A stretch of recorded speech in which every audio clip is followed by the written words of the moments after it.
Tujue Nahjul Balagha. Bismillahirrahmanirrahim. Wa sallallahu ala Muhammadin wa alihi at-tayyibin at-tahirin.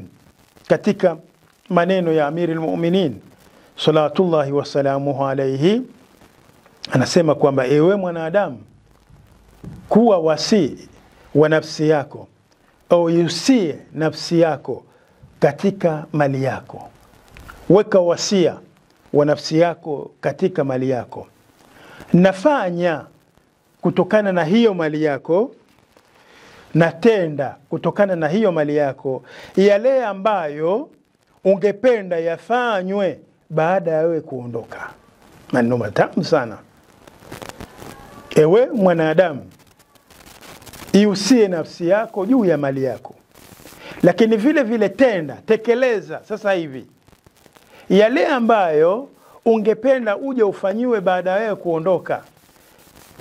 Yani Amirul Mu'minin kama vile anataka kukuambia kwamba kwa mfano wewe sasa hivi ungependelea nini kumfanyia baba yako ambaye amekufa?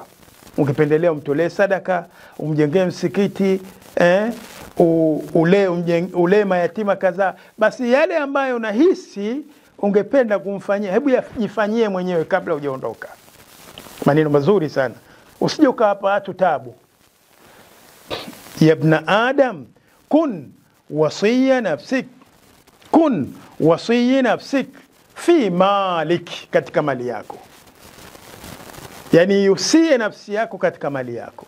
Wausie ndugu zako, wausie watoto wako.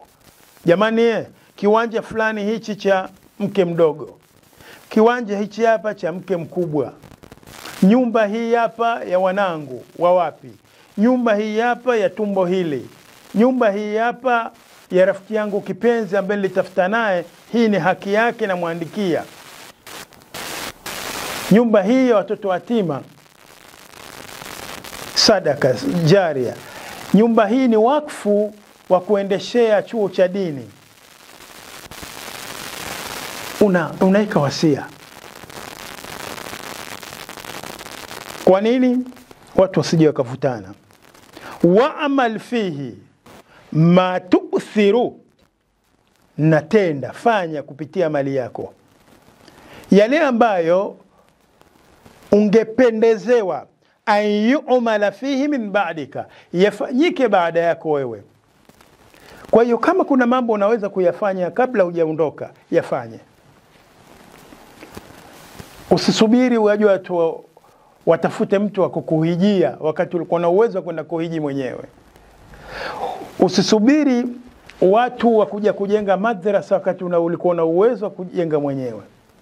Usisubiri watu waje waeke kitengo cha kuwalipa mishahara maustadhi wakati ulikuwa na uwezo wa kufanya wewe mwenyewe kwa mali yako ukasimamia. La, usisubiri huko. Fanya kutokana na mali yako yale ambayo ungependa yaje yafanyike baada yako. Wassalamu alaikum wa rahmatullahi ta'ala wa barakatuh.